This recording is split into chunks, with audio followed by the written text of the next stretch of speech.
Hello everyone, welcome to another one of my London walking videos. This is part 2 of my walk around the Shadwell, Clerkenwell area of London, which is kind of towards the east end of London. If you haven't seen part 1 of a video, you may like to go and see that as well, because that would give you some background information to this area. We are now walking along Clerkenwell Road, but we are actually making our way towards the Old Street section of London.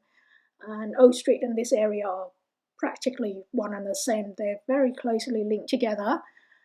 And this entire area used to be very run down, neglected and poor. Not many people would want to live here, but not so anymore. In the last 10, 15 years or so, the entire area has been massively changed and transformed. This is due to its location. It's in Zone 1 of the transportation network of London, and quite honestly I think anything in Zone 1 is now considered central London. So because of its location, it's becoming very popular.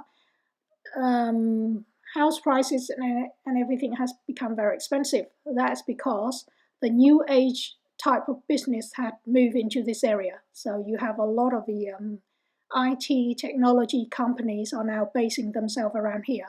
In fact, the whole area is roughly known as the Silicon Roundabout, due to the such a massive number of IT companies that are moving into this area. And you can see the change in the buildings. There are a lot of new, fancy, modern-looking buildings mixing together with the more old, traditional buildings, and making it a very kind of funky, new age looking area now. Another reason for this area's popularity and such a sought after location is due to a new London Underground line that is going to run through this area here, notwithstanding this area is already really well connected, being right bang in the centre of London. But when this new line is up and running and ready, it will be even more so. Actually, part of the line should have been ready, up and running since last year, but now, being a new project thing, it's massively overrun, over budget and delayed. At the moment, it's known as Crossrail, but when it's ready and up and running, it will be known as the Elizabeth Line, named after the Queen.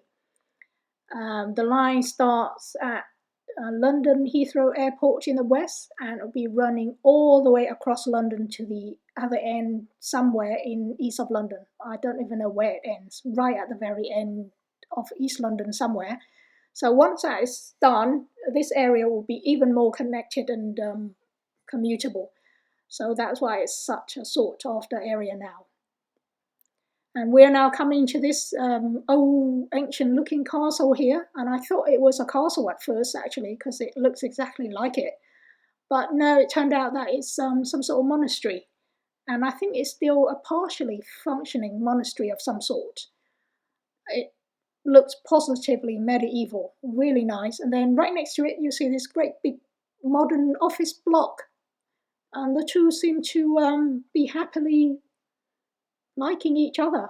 So that's what's great about London as well. You'll be walking around seeing some really old ancient looking thing, and then right next to it is a spanking new fancy modern building.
We are now coming very close to the old meat poultry market, which is just down the road. So in the old days, when this place was like the meat market, you will see farmers from all over the place sending their animals running down here towards the market. There'll be thousands of them. There'll be cows, pigs, sheep, chicken, geese, all sorts of animals running through here. It'll be very noisy, smelly, and polluted.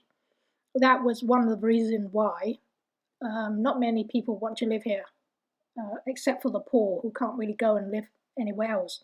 If you watch part one of the video, there'll be a lot more explanation of this, but we are basically going through this very ancient road here, and you can see the buildings on either side is totally being changed. You get some old and some new ones, and some that is still undergoing renovation and building work going on here to transform the place.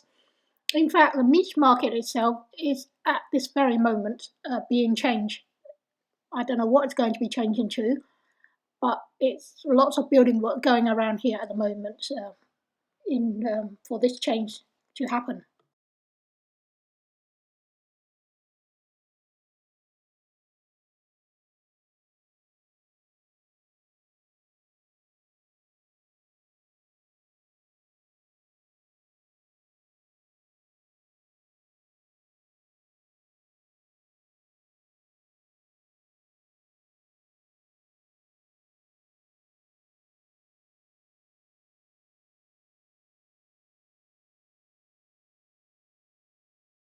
Okay, we are now coming into the old meat or poultry market. It's a massive place, and in the old days, this would be where all the animals would be packed into and being auctioned off, and then no doubt being slaughtered right here and then as well. But at the moment, there's no one around. I think you have to come very early in the morning, something like 4, 5, 6 o'clock a.m. in the morning for the meat market to be happening. And I'm not sure if that's even happening anymore because maybe um, the meat market might have moved somewhere else and this place is being transformed and changed into something else. I'm not sure, but everything just looks too quiet for it to be a functioning kind of a market. It's looking very nice, and there's lots of building work going around all over it and even inside it. So I'm sure it's being transformed into something completely different now.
Now we are now coming into this place. The building on the left-hand side here, this very old ancient-looking thing, is called Charterhouse. You can tell by looking at it that is a very old medieval-looking kind of building. And the Charterhouse is now some sort of charity, an almshouse in the old days, where they provide refuge and lodgings for the old and the poor. And I think it still functions as some kind of almshouse. It's a very old looking building, but then right next to it, you see all these newer modern building, and they just seem to sit happily next to each other as if they've been friends forever.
We are actually taking a wrong turn going down here because this roadwork, the barrier, is blocking our way, preventing us from getting to the other side.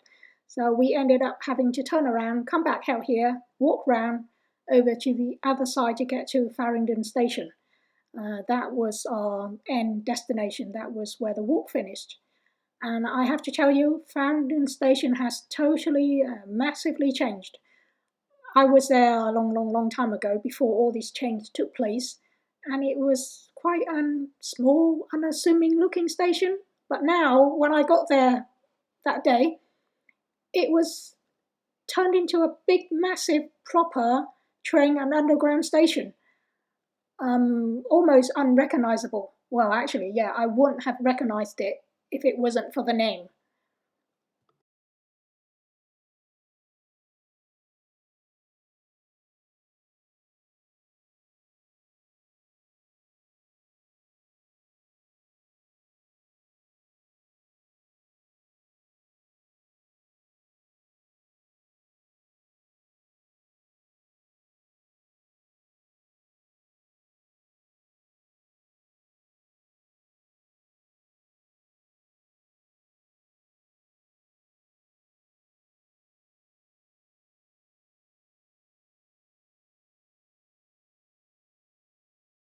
We are now coming up towards Farringdon Station. Now, this place has massively changed. When I was here years and years ago, it was just a tiny little thing with a few market stores dotted about at the entrance of the station. But now there's big wide road with very nice shops on either side of it.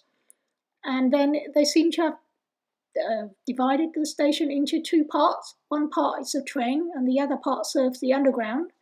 And this was where the walk ended. And as it was getting dark and cold, I didn't want to go to the pub, so I decided just to take the tube home from here. And at first, I went into the train section of it and realized that that was for the trains. So I had to turn around and went the opposite side, and that was for the underground. And the reason the station has been so massively expanded and enlarged is because of this crossrail that I mentioned earlier, this new underground line that's going to run through London.